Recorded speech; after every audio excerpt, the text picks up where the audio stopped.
Welcome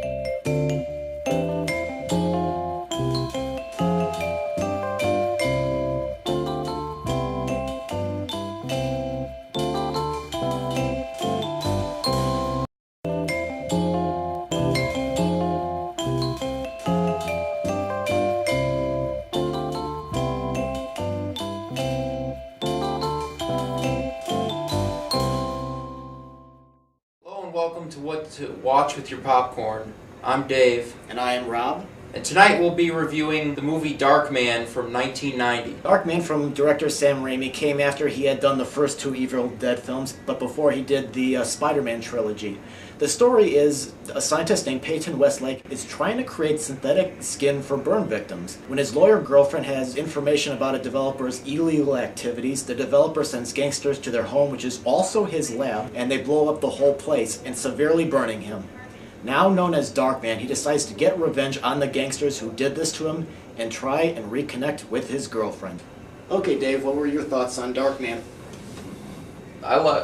What I really thought funny was the beginning. The guy took off the other guy's leg. He had a wooden leg, and then he took it off, and there was like a machine gun under it. Oh, like when the gangster is visiting the other gangster at the factory? Yeah. Yeah, that was a very funny scene.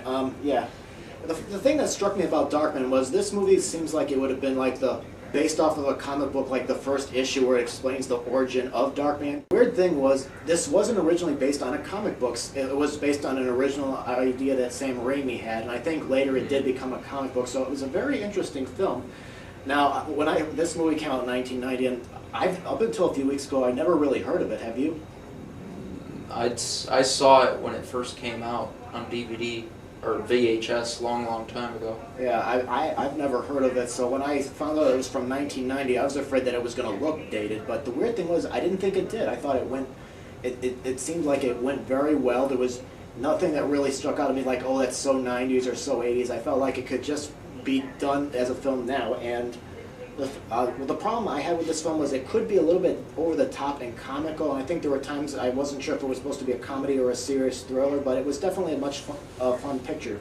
Yeah, it reminded me a lot of like some other like horror films, like Frankenstein in a way, because creating like human tissue and all that, and trying to bring like human tissue to life and all that. Well, he's trying to create skin for victims, and to me this reminded me more like of Batman or The Shadow. And Liam Neeson, he plays Peyton Westlake in the film The Darkman. I thought he did an excellent job. He could bring out all the characters' sad and loneliness, emotions, and his anger. Yeah. I think sometimes he could overdo it. Like there's one scene after he becomes Darkman, he's trying to continue his experiments and it fails. I think there's a scene where he goes a little crazy. I think he kind of overdid it there, but for the most part, I thought he was very well casted. Frances McDormand is his girlfriend, and I thought she was pretty good too. I think all the characters for the most part were. Because it's not like the typical movie that you'd see Liam Neeson do. It's not his typical type of role. Basically, he's more into playing like dramas, like when he was in Schindler's List, and that was more like an action drama. Yeah, and I thought, I kind of like that I got to see him do something a little bit different. Like I wouldn't know. I think he could pull off a thriller like this. I think he really did. I think he could pretty much just about do anything. Yeah, because he was in Batman later, the latest Batman Begins. He was in Batman Begins. Yeah. And it was interesting to see a superhero that could change his appearance, because sometimes instead of going out as the burnt victim or having that gauze around his face, he'll disguise himself. Like there's this very good scene in the movie where he's disguised himself as a gangster. He's able to create this synthetic skin to kind of look like the gangster that did the burning to him, that damaged him. And there's a scene where they run into each other in the revolving door.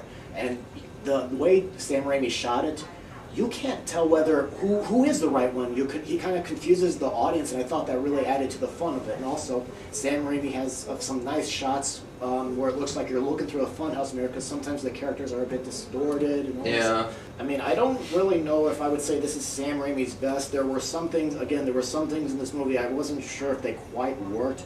But overall, it was a pretty nice movie. I would definitely say if you're a Sam Raimi fan, you could definitely watch with their popcorn. It's definitely, I think it's a movie that I don't think people have heard of, because I come across a few people and I said I'm going to be reviewing Darkman, and they're like, what's that? Like I told my mom and my dad that, and they're like, I've never heard of it, and your dad said that he never heard of it either. So this is probably like a small cult film, and I'm not sure if it did well at the box office. So this is something we're into. When it first came out, I don't think a lot of people really knew about it when it was in theaters. And like years later, I think it did better. Yeah, I think when I was watching this, I think that this would make an excellent TV series, like a drama. Like there were some things in it. It kind of reminded me of the Batman movies and The Shadow, obviously. So I think, even though I'm not sure I would have it remade as a film, because some people are touchy about remakes, I think this would make an excellent TV show if someone ever adapts it to a TV program. Yeah, there was also some like big name actors that had like very small parts in this. I noticed Bruce Campbell was in there in the very end. I think he cast Bruce Campbell in a lot of his other pictures too. I think they have a friendship going back a long time. So would you definitely recommend this movie? Or I'd say probably, yeah, rent it, but it's probably not for everybody. Yeah, it can be a little bit weird, but I liked it. I really did like it. Yeah. Okay. All right, so that's it for this edition of What to Watch with Your Popcorn. And just to let all of you know, me and Dave decided that we're going to put What to Watch with Your Popcorn on hold because we decided to coincide with Tim Burton's Alice in Wonderland that's coming out in March. We're going to start doing a series where we're going to review different versions of Alice in Wonderland in the following weeks, and hopefully we'll be able to start it next week, right, Dave? Right. Are you pumped for that? Yeah, definitely. Yeah. So feel free to leave any comments about the segment or Darkman, and Dave and I are going back and forth on whether to bring Popcorn back in March. So if you have anything you want to say about the segment, whether we should bring it back or not, again, leave some comments. And thank you very much for watching, and we'll see you another time.